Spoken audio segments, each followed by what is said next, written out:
మిత్రులారా నమస్తే, నేను మీ ప్రసాదమూర్తి. మనకు ఒక సామెత ఉందండి, నా రెండు నాకు ఇయ్యే నాంచారమ్మ అని. మీరందరూ వినే ఉంటారు. కానీ చీఫ్ ఎలక్షన్ కమిషనర్ జ్ఞానేష్ కుమార్కి ఈ సామెత తెలుసోలేదో. ఎందుకంటే ఇది తెలుగు సామెత, బహుశా హిందీలో మరో రకంగా ఉండి ఉంటుంది. ఎందుకు చెప్తున్నానంటే ఆయన సుప్రీంకోర్టు నుంచి మాటిమాటికి మొట్టికాయలు తింటూనే ఉన్నాడు. అయినా సరే తన పని తాను చేసుకొని వెళ్ళిపోతూనే ఉన్నాడు. చట్టం తన పని తాను చేసుకుపోతుంది అన్నట్టు ఎన్నికల సంఘం తన పని తాను చేసుకు వెళ్తుంది. ప్రజలందరూ గొగ్గోలు పెడుతున్నారు. బీహార్లో చూసాం, అప్పటి నుంచే అనుమానాలు వ్యక్తమయ్యాయి.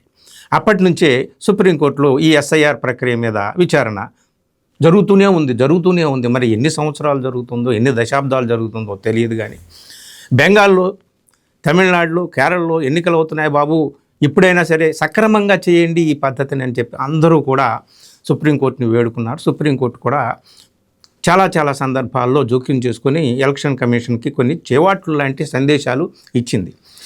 నిన్న ఇంకా తీవ్రమైనటువంటి వ్యాఖ్యలు సుప్రీంకోర్టు చేసింది. నిజంగా మొట్టికాయలు అంటానికి సరిపోదు, చెంపదెబ్బలని కూడా అనాలి. ఎలక్షన్ కమిషన్కి అట్లాంటి వార్తలు లాంటివి సుప్రీంకోర్టు పెట్టిందండి. ఏమిటయ్యా అంటే మనకు తెలుసు కదా, బెంగాల్లో చాలా ఎక్కువ మంది, దాదాపు 91 లక్షల మంది ఓటర్ని డిలీట్ చేయడము, తర్వాత వాళ్ళందరూ కూడా కొంతమంది అప్పీల్ చేసుకోవడము, అందులో కొంతమందిని మళ్ళీ ఇంక్లూడ్ చేయడము. దీని మీద సుప్రీంకోర్టు కూడా జోక్యం చేసుకొని, అయ్యా ఎన్నికలు వచ్చేస్తున్నాయి, త్వరగా దీన్ని తేల్చండి. లక్షల మంది ఓటర్లు తమ అస్తిత్వాన్ని నిరూపించుకోవడం కోసం అర్జీలు పట్టుకొని కలెక్టరేట్ ఆఫీస్ దగ్గర, జిల్లా కార్యాలయాల దగ్గర, ఎన్నికల కార్యాలయాల దగ్గర నిలబడి ఉన్నారు. మండు టెండలో, క్యూలలో వేలాది మంది. దానికోసం సుప్రీంకోర్టు జోక్యం చేసుకొని 19 మంది రిటైర్డ్ హైకోర్టు జడ్జెస్తో 19 ట్రిబ్యునల్స్, అపిలేట్ ట్రిబ్యునల్స్ అంటాం, వాటిని ఏర్పాటు చేసింది. వాటిని ఏర్పాటు చేసిన తర్వాత కూడా ఇంకా తేలలేదు. దాదాపు 34 లక్షల మంది కేసులు ఇంకా తేలాల్సి ఉంది. ఇక అర్జీలు పట్టుకొని నిలబడినటువంటి వాళ్ళు కనీసం ఒక్కొక్క 1,00,000 మంది అయినా ఒక్కొక్క ట్రిబ్యునల్ దగ్గర ఉన్నారు. ఏమిటి గొడవ అంతా అని చెప్పేసి సుప్రీంకోర్టు ఏం చెప్పిందా అంటే, చేసినటువంటి వ్యాఖ్య సువర్ణాక్షరాలతో మనం రాసుకోవాలండి. భారతదేశ ఎన్నికల చరిత్రలో రాసుకోవాల్సినటువంటి సువర్ణాక్షరాలతో రాసుకోవాల్సినటువంటి వ్యాఖ్య సుప్రీంకోర్టు చేసింది. ఇది ఎలక్షన్ కమిషన్కి పడుతుందో లేదో, చీఫ్ ఎలక్షన్ కమిషనర్ని నియమించినటువంటి పెద్దలు ఉన్నారే, ఆ పెద్దల చెవికి ఎక్కుతుందో లేదో. కానీ వీళ్ళు ఏమన్నారంటే, ఒక దేశంలో ఉన్న వ్యక్తి, ఒక దేశంలో పుట్టినటువంటి వ్యక్తి తన దేశంలో జరుగుతున్న ఎన్నికల ప్రాసెస్లో, ఓటర్ల జాబితాలో ఓటు హక్కు ఉండడం అనేటటువంటిది ఆ వ్యక్తికి రాజ్యాంగబద్ధమైనటువంటి హక్కు మాత్రమే కాదు, అది ఆ వ్యక్తి యొక్క సెంటిమెంటుతో కూడుకున్నది. ఎంత గొప్ప మాట చెప్పిందో చూడండి. వచ్చేసిన ఎన్నికలు, మొన్న కూడా 2 సార్లు మనం మాట్లాడుకున్నాం. అయ్యో మమతా దీది అనుకున్నాం. ఎస్ఐఆర్ పేరు మీద మమతా దీది ఓడిపోవచ్చు. సరే, అక్కడ ఎవరైనా ఓడిపోవచ్చు, ఎవరైనా గెలవచ్చు. గెలుపోటముల గురించి, జయాపజయాల గురించి ఇక్కడ కాదు మనం మాట్లాడుకుంటుంది. మనకు ఒక రాజ్యాంగం ఉంది, ఒక ఎన్నికల ప్రక్రియ ఉంది, ప్రజాస్వామ్యం ఉంది. దీంట్లో సజావుగా అన్నీ కూడా సక్రమంగా జరగాలి. ఏ ఒక్క నాగరికుడు, ఏ ఒక్క పౌరుడు తనకున్నటువంటి ఓటు హక్కు అధికారాన్ని కోల్పోతే అది చాలా దారుణము, ప్రజాస్వామ్యం మీద దాడి. ఇది రాజ్యాంగంలోని 142వ అధికరణం చెప్తున్నటువంటి మాట. ఇది ఎలక్షన్ కమిషన్ కూడా చెప్తున్నటువంటిది. మరి ఇంకా ఎందుకు? 23వ తేదీన ఫస్ట్ ఫేజ్ పోలింగ్ ఉంది. ఇంకా ప్రజలు వేలాదిగా అక్కడ అర్జీలు పట్టుకొని తమ ఓటు హక్కు అర్హతను నిరూపించుకోవడం కోసం లైన్లలో నిలబడి ఉన్నారు. ఏమిటి ఇది అని చెప్పేసి సుప్రీంకోర్టు చాలా తీవ్రంగా ప్రశ్నించింది, తీవ్రంగా స్పందించింది. ఆ స్పందనలో నుంచి వచ్చినటువంటి మాటే ఇది. కేవలం బెంగాల్లోనే మీరు లాజికల్ డిస్క్రిపెన్సీ, బెంగాల్ అనేటటువంటిది సెపరేటు అని చెప్పేసి మీరు చెబుతున్నారు, ఇది కరెక్ట్ కాదు, Bengal is a part of the country కదా అని చెప్పేసి చెబుతూ, ఎలక్షన్ కమిషన్ తరపున వాదించినటువంటి అడ్వకేటు దామా శేషాద్రి నాయుడు ఆయన ఏమన్నాడంటే, మొత్తం స్టాటిస్టిక్స్ చూసిన తర్వాత బెంగాల్ అనేటటువంటిది, వెస్ట్ బెంగాల్ అనేటటువంటిది స్టాండ్ అవుట్ అన్నాడు. Bengal did not stand out. And was not par with other states. దీన్ని కాంట్రాడిక్ట్ చేశారు supreme court judges. Supreme court chief judge Suryakant ఆధ్వర్యంలో ఉన్నటువంటి ధర్మాసనం దీని మీద విచారణ చేస్తూ ఉంది. 23వ తేదీన, అంటే ఇంకా 9 రోజులు కూడా లేదు మనకి. నిన్న మాట్లాడుతూ దీని మీద తీవ్రంగా స్పందించారనమాట సుప్రీంకోర్టు జడ్జెస్. ముఖ్యంగా ధర్మాసనంలో ఉన్నటువంటి జస్టిస్ జయమాల్యా బాగ్చి ఏమన్నారయ్యా అంటే, it is the biggest expression of nationality and patriotism that you are in a participatory process to elect a democratic government. ఎంత మంచి మాట, ఎంత గొప్ప మాట చెప్పాడు చూడండి. ఎవరు? Joymalya Bagchi. It is the biggest expression of nationality. నీ నేషనాలిటీని నిరూపించుకోవడం కోసం వ్యక్తీకరించేటటువంటి గొప్ప ప్రాసెస్ అని చెప్పాడు అనమాట. అంటే ఎన్నికల డెమోక్రటిక్ ఎలక్షన్ ప్రాసెస్లో పాల్గొనడం అనేటటువంటి అలాంటి హక్కును మీరు కాలరాచేటటువంటి అధికారం మీకు లేదు అని చెప్పేసి ఈ విచారణలో నిన్న చెప్పినటువంటి ఈ జయమాల్యా బాగ్చి, జస్టిస్ జయమాల్యా బాగ్చి చెప్పినటువంటి మాటలు చాలా తీవ్రమైనవి. ఆయన ఒక ప్రశ్న వేశాడు.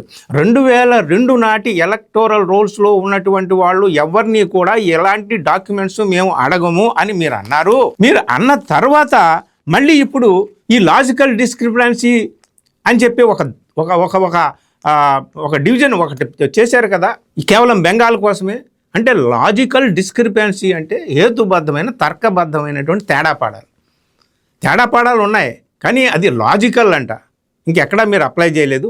కానీ ఇప్పుడు 2002లో ఎవరైతే ఎన్నికల ఎలక్టోరల్ రోల్స్లో ఉన్నారో, ఓటర్ల జాబితాలో ఉన్నారో, వాళ్ళెవ్వరూ కూడా ఏ విధమైనటువంటి డాక్యుమెంట్స్ చూపించాల్సిన పని లేదు, వాళ్ళందరూ ఉంటారని చెప్పేసి చెప్పిన వాళ్ళు ఇప్పుడు మళ్ళీ లాజికల్ డిస్క్రిపెన్సీలో వాళ్ళందరినీ ఎలా పెట్టారు మీరని ఒక ప్రశ్న వేశారండి. ఎవరు? జస్టిస్ జయమాల్యా బాగ్చి. అలాగే మేము ఎందుకు ఈ టాప్ కోర్టు అంటే సుప్రీంకోర్టు జోక్యం చేసుకోవాల్సి వచ్చింది, ఎందుకు ఎన్నికల దగ్గర పడుతున్నాయి అయినా సరే ఈ ప్రక్రియను మీరు పూర్తి చేయలేదు, మేము జోక్యం చేసుకొని 19 ట్రిబ్యునల్స్ని ఏర్పాటు చేయాల్సినటువంటి పరిస్థితి ఎందుకు వచ్చింది, ఇంత హర్రీబుర్రీగా మీరు చేయాల్సినటువంటి పని ఏం వచ్చిందని చెప్పేసి ఆయన తీవ్రంగా స్పందించాడు.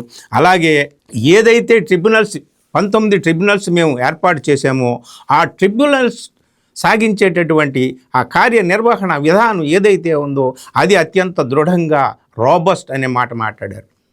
బలవంతంగా ఆ ప్రక్రియ ఉండాలి, ఆ ప్రక్రియ లేకపోతే కుదరదని చెప్పేసి ఇంకొక మాట చివరిలో ఏం చెప్పాడు అంటే ఆయన, the appellate process must be robust, somewhere we're getting blinded by the dust and fury of an impending election. ఎక్కడో మా కళ్ళల్లో దుమ్ము పడుతుంది ఈ జరగబోతున్నటువంటి ఎలక్షన్ ప్రక్రియ చూస్తూ ఉంటుంటే. ఎంత మాట అండి అది, ఎంత మాట. ఓవరాల్గా సుప్రీంకోర్టు ఏ ఒక్క ఓటరు కూడా న్యాయబద్ధమైనటువంటి హేతుబద్ధమైనటువంటి ఏ ఒక్క ఓటర్ యొక్క అధికారం కోల్పోకూడదు అని చెప్పేసి తీవ్రంగా స్పందించినటువంటి ఈ విషయాన్ని మరి ఎలక్షన్ కమిషన్ పట్టించుకుంటుందా? పట్టించుకుంటే మరి ఈ 9 రోజుల్లో ఏం చేస్తారు? దీని గురించే కదా ఇంతకుముందు టైం అడిగారు వాళ్ళు. వెస్ట్ బెంగాల్ గవర్నమెంట్ తరఫున వాదించినటువంటి అడ్వకేట్ సుప్రీంకోర్టులో. ఇదే సుప్రీంకోర్టు మొన్న మధ్య ఏం చెప్పింది, మేము ఈ ప్రాసెస్ని ఇప్పుడు మేము టైం చెప్పలేము, హర్రీబుర్రీగా చేయండి అని చెప్పలేము అని చెప్పి మొన్న చెప్పింది కదా. అందుకని 9వ తేదీన లిస్ట్ అవుట్ చేసేసింది కదా ఎలక్షన్ కమిషన్. 9వ తేదీన ఏప్రిల్ 9న ఫైనల్ లిస్ట్ అవుట్ చేసింది. అంటే ఇంకా దాదాపు 14 రోజులు ఉందనగా, ఫస్ట్ ఫేజ్ పోలింగ్ 14 రోజులు ఉందనగా. సో గవర్నమెంట్ ఏమిటంటే ఇంకా 14 రోజులు ఉంది కదా, మీరు కనీసం ఇంకొక 10 రోజులు పొడిగించి చేయండి అని చెప్పేసి. సో ఓవరాల్గా ఈ ప్రక్రియ ఇంకా పూర్తి కాలేదు. లక్షల మంది కార్యాలయాల ముందు అర్హత పత్రాలు పట్టుకుని నిలబడి ఉన్నారని చెప్పేసి మొత్తం సుప్రీంకోర్టుకే తీవ్రమైనటువంటి వేదన కలిగి వాళ్ళు రాజ్యాంగాన్ని గుర్తు చేస్తూ ఎలక్షన్ కమిషన్కి తన విధిని కర్తవ్యాన్ని గుర్తు చేస్తూ ఒక చేవాట్లు లాంటి మాట చెప్పారనమాట. అయ్యా, ఇది ఓటర్ యొక్క హక్కు అనేటటువంటిది ఉందే, రైట్ అనేటటువంటిది ఉందే, ఓటర్ జాబితాలో తనకు ఉన్నటువంటి ఓటును సద్వినియోగం చేసుకునేటటువంటిది ఉందే, అది ఒక డెమోక్రటిక్ ప్రభుత్వంలో ఉండేటటువంటి సజీవ లక్షణము అని చెప్పేసి సుప్రీంకోర్టు పేర్కొందనమాట. సరే, మరి ఈ సుప్రీంకోర్టు చివాట్లు అందామా, మొట్టికాయలు అందామా, లేదా తీవ్రమైనటువంటి స్పందన అందామా? తీవ్రమైనటువంటి వ్యాఖ్య అందామా, దానికి ఏ విధంగా స్పందిస్తుంది, కనీసం ఇన్ని లక్షల మందిలో కొద్ది మందికైనా ఊరట లభిస్తుందా లేదా మనం చూడాలి. ఈ ప్రక్రియ జరుగుతున్నటువంటి ప్రక్రియలో జరుగుతున్న జాప్యం చూస్తుంటుంటే అంత తేలిగ్గా ఇది అయ్యేలాగా లేదు. ఎన్నికల పట్టాన్ని ఎన్నికలు అయిపోతూనే ఉంటాయి. సుప్రీంకోర్టు తన వ్యాఖ్యలు తాను చేస్తూనే ఉంటుంది. అసలు అర్థం కాని విషయం ఒకటి ఏమిటయ్యా అంటే, సుప్రీంకోర్టుకి అధికారం లేదా, డేట్స్ని పొడిగించేటటువంటి అధికారం కానీ, ఈ ప్రక్రియని నువ్వు చేసి తీరిన తర్వాతే ఎలక్షన్కి వెళ్ళాలని చెప్పేసి గట్టిగా ఆదేశించేటటువంటి అధికారం సుప్రీంకోర్టుకి లేదా? కేవలం స్టేట్మెంట్సేనా, జడ్జిమెంట్స్ సుప్రీంకోర్టు చెప్పలేదా ఈ విషయంలో? ఇంతకాలం ఎందుకు పడుతుంది అనేటటువంటి సందేహాలు కూడా కలుగుతున్న. ఏది ఏమైనా సుప్రీంకోర్టు ఇప్పుడు లేటెస్ట్గా ఎలక్షన్ కమిషన్ మీద చేసినటువంటి వ్యాఖ్య కానీ, ఎలక్షన్ కమిషన్కి చెప్పినటువంటి బుద్ధి కానీ చాలా తీవ్రమైంది.